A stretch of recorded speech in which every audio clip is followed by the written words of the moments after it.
win yesterday was impressive. Like, I did not think, I was convinced Detroit was going to beat them. I really gave them hardly any chance of winning that game. No respect for your upset alert, Wilds. I mean, I think all of us the but feeling Wilds was Detroit in Detroit needing a victory. I feel like they're the better team. Yeah. Like, I was like, there's no way Pittsburgh's They winning ran that for game. 15 yards. Yeah, Coach, well, I that's can't to wait for shut. that. So Save it, Coach. Come on. hold them to 15 yards. Ran on them for what? Was it 230? 230. Yeah, I mean, and look, I don't think they're going to keep doing that, but that's been a weakness for the Steelers that everybody thought might be a strength in the season. So if they can get somewhat of a good run game, Rodgers has been good lately. Yes. He's been throwing it well. So you guys know I've said this since I've been on the show. Since he went to that Super Bowl and won it 15 years ago, he's had a ceiling of the NFC Championship game or the Conference Championship game and hasn't played well in those games. So I'm not saying they can get to the Super Bowl, but in this AFC, I think they can finally at least win a game. Well, that would KW. And now, right if they now, made Buffalo, that's right. If they win the division, they're probably playing Buffalo. Yeah, I would pick Buffalo. But I think KW might not. If you're going to run, In you're going to Pittsburgh. run for 230 and Dylan, Buffalo's not stopping the run, you can be and maybe you I'm can a be big wrong. recency bias guy, but I was not impressed with Buffalo against the Browns, who ran for I think 160. So if you could just run the ball, and Josh did nothing yesterday, I was kind of wanted that to happen against the Patriots. But if he doesn't put on his cape, you can get a nothing game out of Josh. Don't get mad at me. Just look at the box score. Coach, what do you think? Well, so what I've liked, first of all, they won 3 games in a row, so there's that. And then in terms of running the ball, Jalen Warren's averaging 4.5 yards a carry, and Gainwell's at 4.9 yards a carry. I don't remember, it's been a while since Pittsburgh had 2 backs with those types of averages. That's for the season, or for the season. Okay, that's so they're even 4th in the more. league in sacks.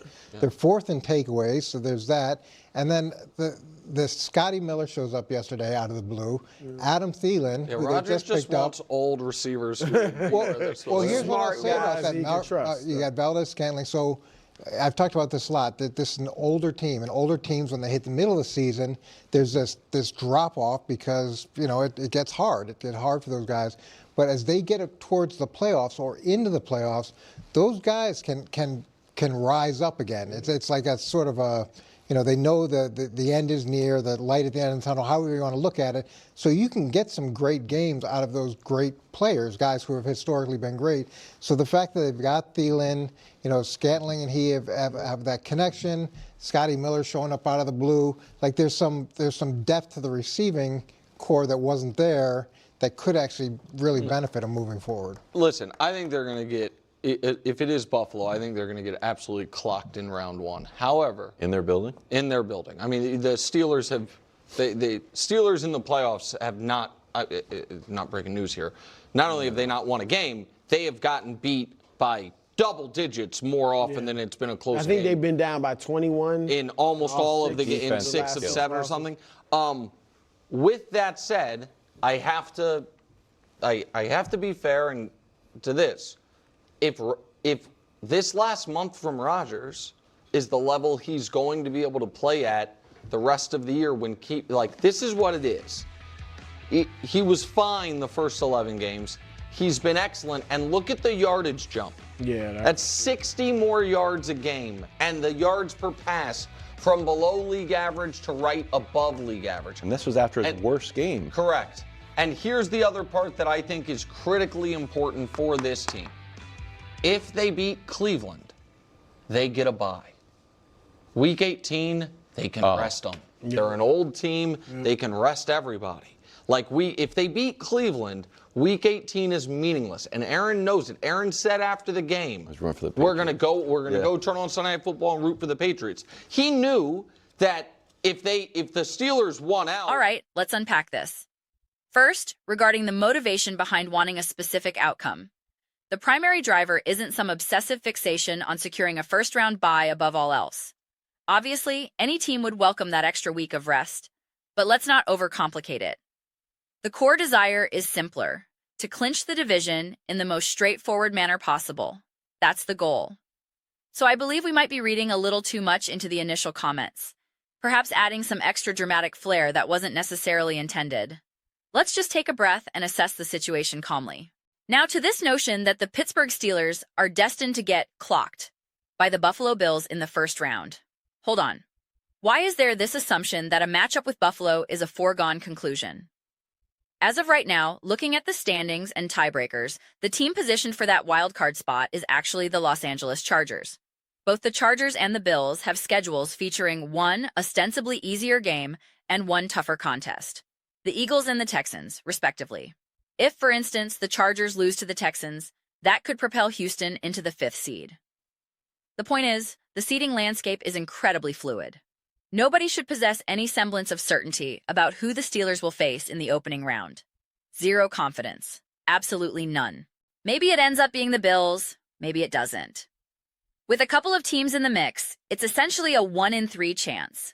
Someone's prediction will be right by pure odds.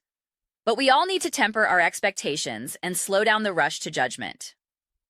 Before I delve deeper, a quick word to the Steelers faithful. Please don't forget to subscribe and watch these videos in their entirety. When you do that, it creates a tremendous ripple effect. Views and subscriptions skyrocket, and that momentum is what allows this channel to grow. My focus isn't on chasing metrics for their own sake. It's about striving to create the highest quality Steelers content possible. Videos that fans genuinely want to watch and engage with, so I can continue to produce analysis that's firmly rooted in the sports world, offering unbiased, grounded conversations. I'm putting everything into this effort. My ambitious goal is to reach a significant subscriber milestone before the playoffs kick off. It's an audacious target, but if we maintain this consistency, it's within reach. Hitting that mark by the postseason would allow us to have an absolute celebration.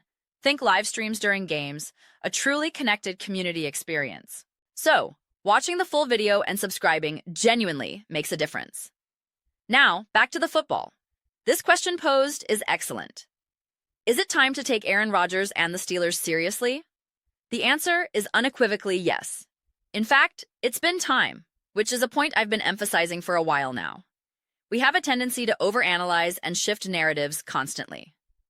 The reality is that Aaron Rodgers has been performing at a high level for weeks. Not every single game will be a masterpiece. A 70% completion rate, 350 yards, 3 scores, and a pristine passer rating. That's not a sustainable weekly standard for any quarterback. Rodgers has been executing this offense with precision and command at an elite level. You simply aren't going to win every single outing. Some games become strange, others turn into defensive slogs. That's the nature of the sport. But let there be no misunderstanding. This Steelers team is operating at its peak right now. They are playing their best football of the season, and it's evident. I acknowledge the temporary setback with DK Metcalf's 2-game suspension, but the expectation is to handle business against the Cleveland Browns. You're facing a rookie quarterback in Shedder Sanders. Given how this Steelers defense has been performing lately, I am genuinely excited about this matchup. The way this unit is playing right now, Sanders should look every bit like a late-round draft pick. He should be confused, frustrated, and under constant duress. This defensive performance should be dominant and decisive. It should mirror the confusion we saw from Daniel Jones earlier this season. This defense has been exceptional, physically imposing, tough, and relentless. When they faced Dylan Gabriel and the Browns earlier, the message was clear. We are here to punish you. This upcoming game has an old-school, physical Steelers identity written all over it. You take care of business, and yes, you then secure the opportunity to rest key players in the final week against the Ravens. That rest is not a luxury. It's a strategic necessity that pays significant dividends for a playoff run. Examining the team's operation, the running game is effective, the passing connection between Rodgers and his weapons, like Kenneth Gainwell, Darnell Washington, and when available, DK, is cohesive. The entire unit is connected. That's the key word I've used repeatedly. You can see it on film. Everyone is on the same page, offensively and defensively, and there's a palpable sense of collective investment. Everybody cares. At the season's outset, the work ethic was there, but the energy feels different now. This team believes. It's like that scene from The Matrix. He's starting to believe. That's the palpable shift. You see it in how they play with a pronounced violence, a term I used after the Miami game. The defense is violent in the way elite defenses are when they're at their best.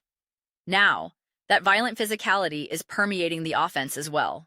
Players are fighting for every extra yard, the running backs, the receivers, even Rodgers himself. They are playing with a tenacious physical edge that defines tough, playoff-caliber football. It will indeed be fascinating to see who they draw in the first round. Again, I must stress, there should be no confidence in any specific prediction.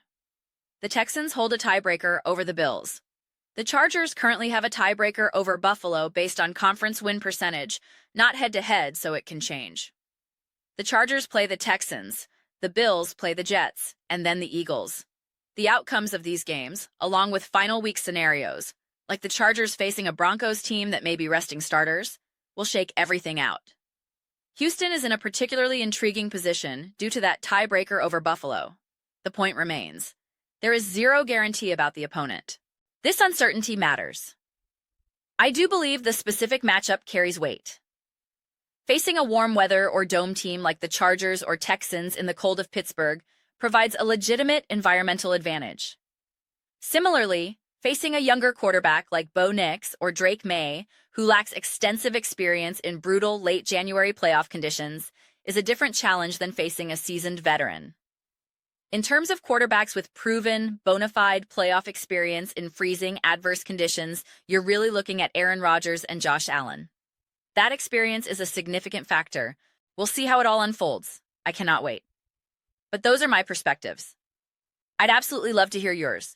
What do you all think about the Pittsburgh Steelers? Do you believe it's finally time to take Aaron Rodgers and this team seriously as a legitimate contender? It's been quite a journey. Feels like just yesterday, the Fire Mike Tomlin chants were circulating, and now we're applauding his work. Let me know in the comments. I read every single one, whether you agree or disagree. Let's spark some discussion, maybe even some friendly debate, but ultimately, let's enjoy the conversation. Please consider subscribing, as I mentioned. We're building a fantastic community here, and I'd be thrilled to have you join. Don't forget to give the video a thumbs up. It truly helps with visibility. Thank you so much. See you next time.